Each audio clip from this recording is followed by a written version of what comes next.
Good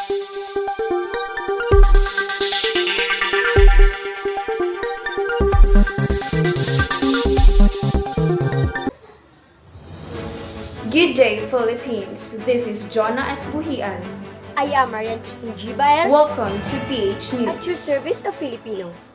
Our top stories for today: the bravery and courage of our rescuers and volunteers to save our fellow Filipinos. However, DILG Secretary Maro has denied the allegations of Tacloban City Mayor Alfred Romualdez about the national government's neglection.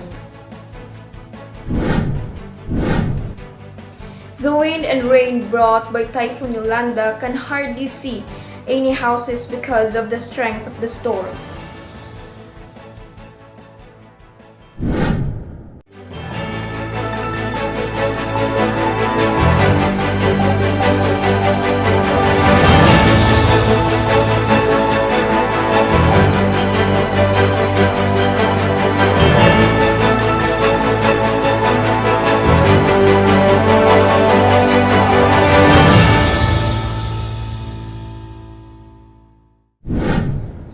The world's strongest storm of the year is making its way across the central Philippines, causing widespread damage and forcing millions of people to flee to safer ground. Super Typhoon Haiyan, or locally known as Typhoon Yolanda, smashed into the central island of Samar, packing sustained winds of up to 315 kilometers per hour. Communications and power are down in several provinces, and authorities are still trying to contact of some of worst hit areas. Now let's ask Kuya Kibs for our weather forecast for today. Kuya Kibs?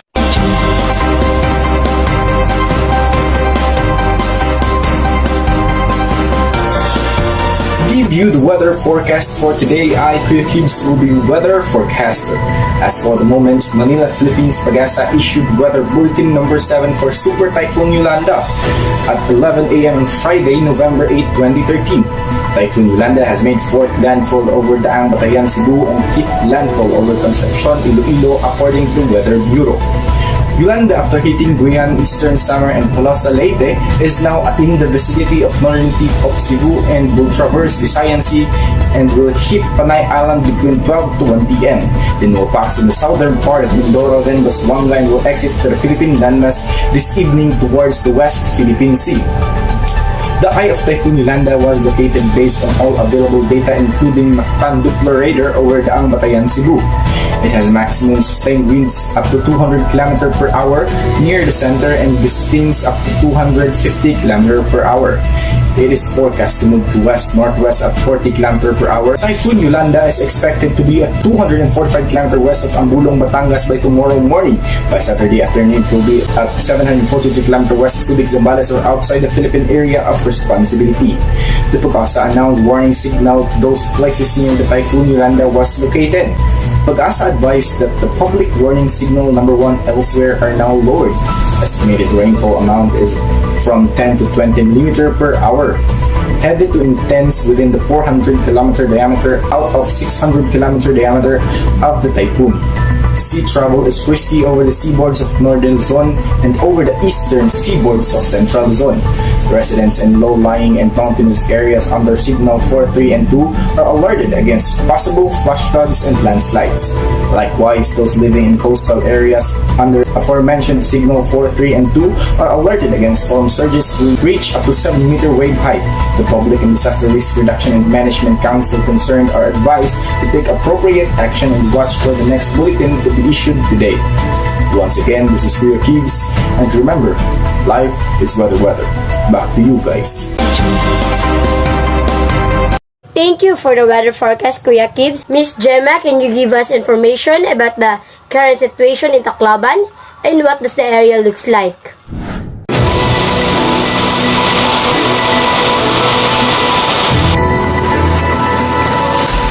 So now we can see that I am here in the area of Tacloban where there is so much wind and rain brought the Super Typhoon Yolanda that we can hardly see any houses because of the strength of the storm. However, to make us clearer on the situation here, I will look for a resident in the evacuation area to give us more information. Now I have seen two residents that we can interview the events that led to them very painful caused by the Typhoon Yolanda. So now Ma'am Pia is here. Hello Ma'am, we are the media. Can you share with us what happened? Did all of your family go to the evacuation area immediately? Can you tell me about your experiences during the Super Typhoon Yolanda? We heard news from radio that we need to evacuate because of the strong wind. And it was said in the news that the typhoon is very strong. Then in the morning, we wake up early. We also prepared. After we pack our clothes, we wrap them. We cook, then we evacuated and bought canned sardines. We evacuated in the school. Oh, it's good and you were prepared, but you got here to the evacuation area. There was no problem because we knew that the rain and the wind were very strong. My father said we have to evacuate because the typhoon is really strong. We evacuated. The roof of the school we evacuated to. Slowly, the ceiling fell. My father said that we will transfer to another classroom because the ceiling is about to fall. We ran again. If we were not be able to transfer, we could have been included in the incident, ma'am. I was sad because when we sleep, we will all get wet. Our house was destroyed. The roof was already thrown away. We cleaned and traced our things. Our basin was flown and transferred to our neighbors. It was indeed an unbearable dilemma to this day. More than thousands of people lost their homes, livelihood, and properties. Every day since the onslaught, we were in a place we called home. But we looked around and tried to find the city that once was. And by the end of the day, we come to terms with the heartbreaking reality that it's no longer the same, and it will never will be. I'm so sorry to hear that. Yes, it hurts so much to see that many people have lost their houses, belongings, families, and so on. But don't worry, Mom. There are many people who will help you. We will help you as well as the government. Take care always, Mom, and thank you. However, many families lost loved ones in a powerful storm. Many people were not prepared for this Typhoon Yolanda. So now our last interviewee is very sad to know that her two children died because of this super typhoon. This is Mother Gina. I'm so sorry for your loss, ma'am. Mom, I don't really know what to do. This is so painful for me. My two children died because of this storm. I took care of them and loved them, and they just gone like this. This incident hasn't sunk into me yet, and I still can't accept it. And I don't even bring any equipments with me or anything. And I don't care that we don't have food. Just don't let my kids gone. Ma'am, my condolences to you. Sorry for your loss, ma'am. I know that even though it is not that easy for you to go through because of this storm, I hope and pray you can get quickly, ma'am. Yeah, and there are so many people who have lost their loved ones. And I don't think we can ever go back to our lives before this typhoon ever happened. My two children, who are so important to me, are now gone, and I still can't find my own mother and father. I'm afraid that I won't ever see them again. Don't worry, ma'am. We will help you right now, and the government and other who can help you all right away. Be strong, ma'am, and I'll be back later and we will talk. But for now, our staff will entertain you. Thank you. Many more families have been lost. We sympathize with you, even if it hurts to hear their statement and what happened to them, so that we can help them even with the small things like donating. I will update you later because we lost our signal here due to the Super Typhoon Yolanda. Again, I am Gemma as de la CRUZ, your reporter here in Tacloban. Keep safe, everyone. Thank you, Miss Gemma, for the information. Take care and give us more updates later. Up next, the tenacity and bravery of our volunteer groups and responders in saving our Filipino brothers and sisters. The claims made by Tacloban City Mayor Alfred Romualdez concerning the lack of attention from the federal government were refuted by DILG Secretary Mar Rojas. Only in PH News. Sa gitna ng disaster, ang sarili mong kaalaman ang magliligtas sa'yo. Pag may paparating na malakas na bagyo, mamalagi sa bahay at makinig sa balita para mas makapaghanda. Maghanda ng flashlight sakaling mag-brownout. Kung kandila lang ang meron, ingat na lang para iwas sunog. Siguraduhing may sapat na supply ng tubig, pagkain at iba pang emergency supplies. Kung sabihin ng mga otoridad na kailangan ng pumunta sa evacuation center, sumunod ka agad. Lumikas agad para di abutan ng flash floods. Tandaan, sa anumang disaster, ligtas ang may alam. Magandang tanghali, madlang people! Ako si Jugsug Weta at ako naman si Teddy Corpus. At kami ang inyong mga tagapagbalita. Mga nanay, nagpapanik buying ngayong tag-ulan. Dahil ang Tide with Presence of Downy, 6 pesos na lang. Ano kayong meron? Ha! Gulat ka, no? Sa Tide with Presence of Downy, todo puti at todo bango ang damit. Sa halagang 6 pesos lang. Ganun. At the end of the day, di na sila amoy bata. Amoy bakteryasim na. New Safeguard. Max Pinabango. Tanggal bakteryasim, amoy fresh ang mga bata. Max Pinabangong Safeguard.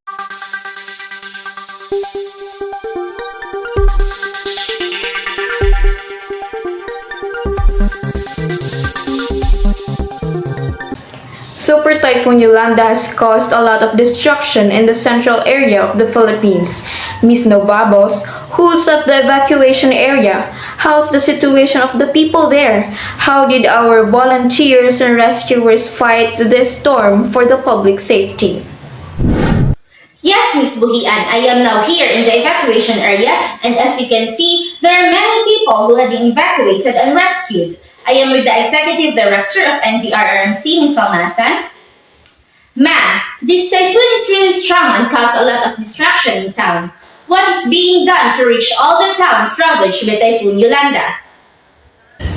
Yes, Charisse. During day 1, a lot of debris are scattered and are blocking roads and bridges here. So what we did is that we cleared the airport runway here in Tacloban to allow the larger aircraft to enter.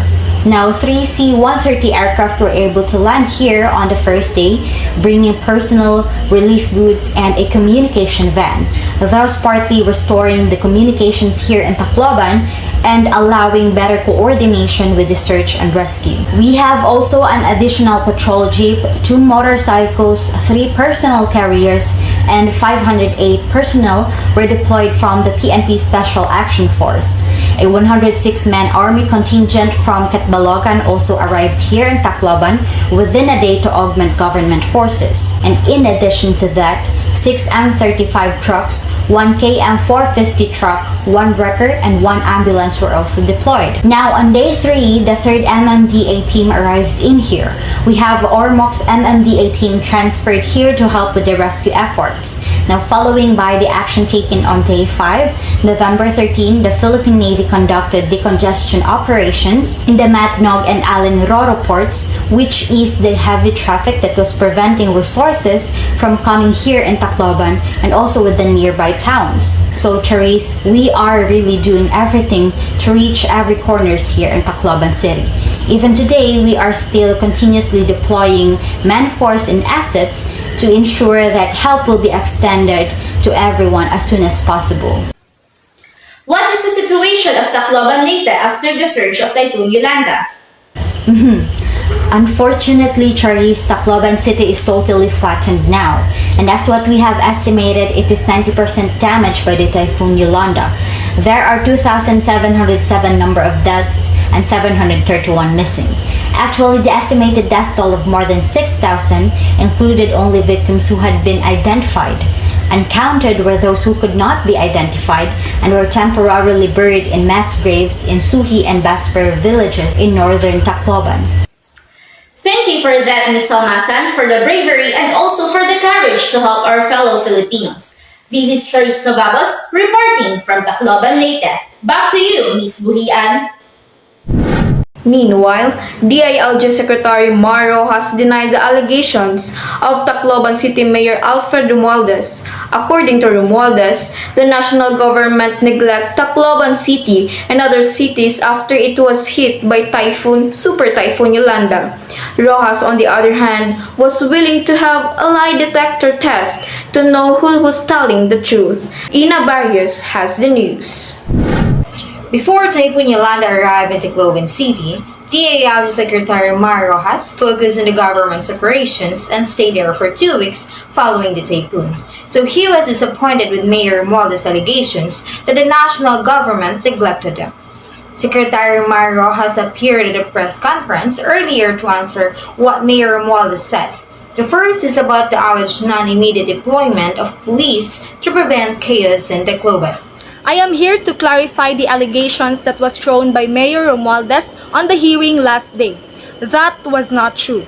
Actually, I sympathize with him. Maybe he has a PTSD or post-traumatic stress disorder, causing his memories and timeline to be rumbled. When Romualdez appeared before the Congress yesterday, he said that Rojas allegedly told him to write a letter saying that the local government was no longer working to make the takeover of the national government legal. Marojas told me to write a letter stating that our government was no longer doing their job for them to legally take over the national government. As far as I know, the president is the president of the Philippines. He's also the president of Tacloban City. I don't see where anything in the law that you need some letter or ordinance from me for you to come in and do what you're doing. I already told him that there's no need to do it, but he answered and told me that you have to remember, you have to be careful, because you are a Romualdez and the president is an Aquino. We keep begging for more help.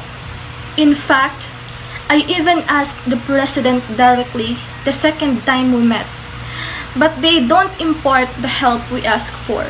Eventually, it's too late that the city government sent 600 PNP Special Action Force since the typhoon was already done. That's what Mayor Romualdez said during the hearing. Secretary Rojas, on the other hand, read the transcript of meeting with Romualdez on November 14 in Tacloban. This you have to understand. We are talking very straight here. So you are a Romualdez and the president is an Aquino. So we are being very careful in just taking over because the president does not want to be misconstrued, right? So we are not threatening him. I don't understand why he is saying that he was a victim of politics or they weren't assisted by the national government. Actually, we can do a lie detector test. We're always ready for it. The point is that this is the truth and we cannot change it. There are many relief packs sent to Tacloban City and there were also many police deployed in the city and other cities to help. Rojas further explained that they just want to have a clear division of responsibilities. Although Romualdez did not write a letter saying that the government should take over, the aid would continue to arrive. 10 days after Typhoon Yolanda hit, Rojas received a letter from Romualdez camp. The only thing that the city government of Tacloban wants to assume is relief distribution. Rojas also didn't hide his annoyance with Romualdez when I asked him on what he would say to Mayor Romualdez when they met. BARRIOS, back to you guys. And that was for the truth of the Filipino. From the PH News team, we are hoping for everyone's safety. This is PH News.